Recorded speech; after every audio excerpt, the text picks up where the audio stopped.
Hidup mahasiswa! Hidup mahasiswa!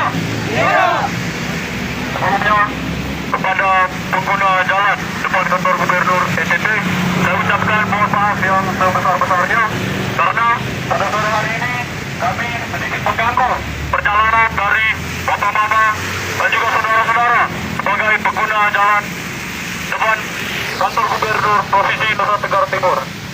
Terima kasih juga kepada bapak-bapak pihak kepolisian yang telah mengawal hati kami pada sore hari ini.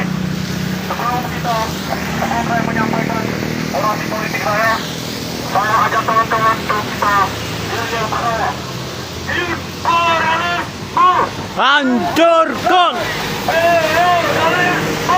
musnahkan Kapitalis birokrat musuh rakyat. kaum tani Indonesia, Sekolah guru pembebasan, kelas buruh Indonesia, pemimpin pembebasan, pemuda mahasiswa, berjuang bersama rakyat, perempuan Indonesia.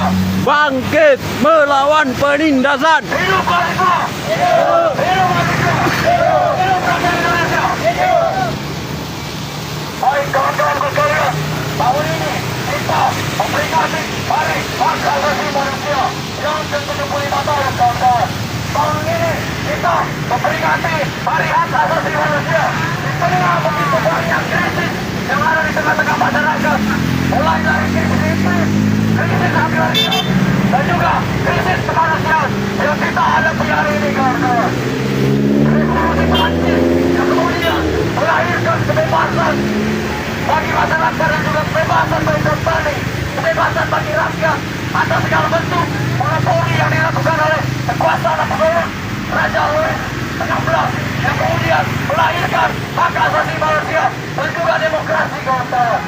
Namun rezim yang kemudian hari ini bertokol di negara Indonesia dalam rupa rezim boneka Jokowi Emo, kawan-kawan, mengkhianati perjuangan rakyat, mengkhianati perjuangan kaum tani di perjalanan sejarah, kawan-kawan. Kenapa demikian? Begitu banyak pelanggaran HAM, begitu banyak kasus yang tidak pernah diselesaikan oleh negara Republik Indonesia, kawan-kawan. Itu merupakan bukti bahwa negara tidak pernah bertanggung jawab atas keadilan hak asasi manusia, kawan-kawan. Mulai dari hak untuk kebebasan berpendapat, hak petani atas tanah, hak buruh atas upah yang lebih layak, hak mahasiswa atas timbal akademis di dalam kampus, kawan-kawan, hak mahasiswa, hak pemuda untuk mendapatkan pendidikan yang layak, kawan-kawan.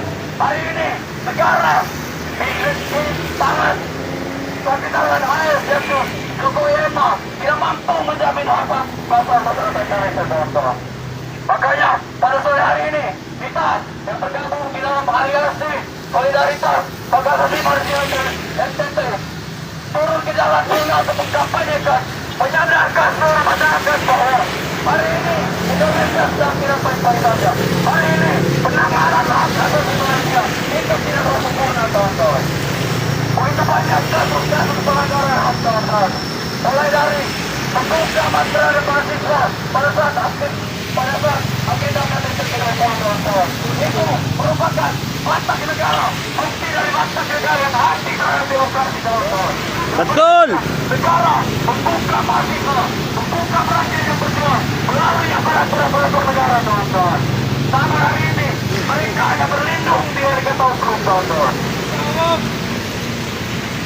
Krisis yang kemudian terus bersyukur di Indonesia bukan merupakan keinginan dari rakyat sendiri, kawan-kawan. NTT ditetapkan sebagai provinsi nanti, provinsi terbelakang. Itu bukan karena keinginan rakyat NTT, kawan-kawan. NTT dimiskinkan secara struktural, kawan-kawan. Pelanggaran, penanganan terhadap kasus HAM di NTT juga tidak pernah ada yang begitu baik, kawan-kawan. Buktinya beberapa kasus juga masih mangkrak. Salah satunya adalah penembakan terhadap masyarakat yang dilakukan oleh pihak kepolisian, pemukulan terhadap aktivis yang kemudian melakukan aksi demonstrasi. Itu merupakan manifestasi atau bentuk dari pembungkaman, berbicara pembungkaman akademis, pembungkaman atau anti terhadap demokrasi yang ditunjukkan oleh negara melalui rezim Jokowi Maruf Amin hari ini. Betul. Negara tidak pernah melihat bagaimana penderitaan masyarakat Papua ketika dikotor. Negara tidak pernah melihat bagaimana ketika masyarakat di Kota Leo diintimidasi setiap hari oleh Brimob, kawan-kawan. Negara tidak pernah melihat penderitaan masyarakat Lesano yang selalu dihantui oleh pembangunan geotermal, kawan-kawan. Kita lihat geotermal, propaganda ini kemudian dikeluarkan oleh negara bahwa geotermal merupakan pengganti dari energi batubara, kawan-kawan. Kita cek geotermal juga sama-sama merusak alam, kawan-kawan. Sebab bilang geotermal itu adalah energi ramah lingkungan. Buktinya sekarang Lesano Petroleum merupakan saksi bahwa proyek geotermal adalah proyek politis yang dijalankan oleh lingkungan. Jadi kemudian ini, kawan-kawan. Karena begitu banyak propaganda yang dilakukan oleh negara, bahkan dari kampus sekalipun dipropagandakan oleh negara untuk mendukung KTP G20, untuk mendukung proyek geotermal, untuk mendukung transisi energi. Hari ini negara disibukkan dengan persiapan terhadap pesta demokrasi. Pesta demokrasi itu bukan soal pemilihan, kawan-kawan. Pesta demokrasi bukan soal ruling atau penggantian elit berkuasa, kawan-kawan. Pesta demokrasi harusnya dirayakan dengan kebebasan rakyat atas tanah, kawan-kawan. Kebebasan atau atau apa yang layak, kawan-kawan. Demokrasi itu bicara bahwa kebebasan mahasiswa untuk menyampaikan pendapat di muka umum, kawan-kawan. Bagaimana Betul. kita merayakan pesta demokrasi ketika mahasiswa di Undana dibuka untuk berdiskusi dalam kampus, dilarang untuk berorganisasi demonstrasi.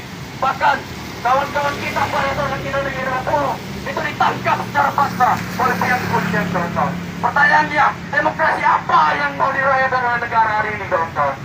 Apakah demokrasi hanya bicara soal pergantian elit politik, kawan-kawan?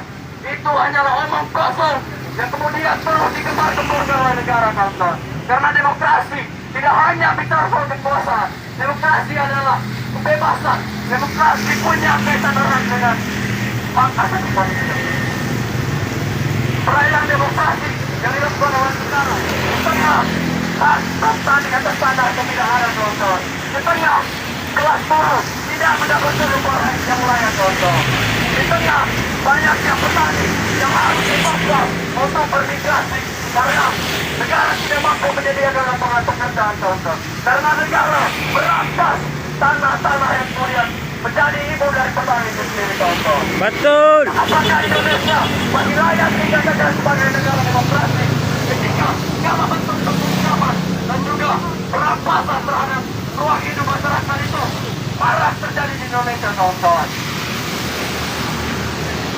Ketidakmampuan revolusi perjuangan yang terjadi pasifah menyebabkan struktur feudalisme masih bertambah hingga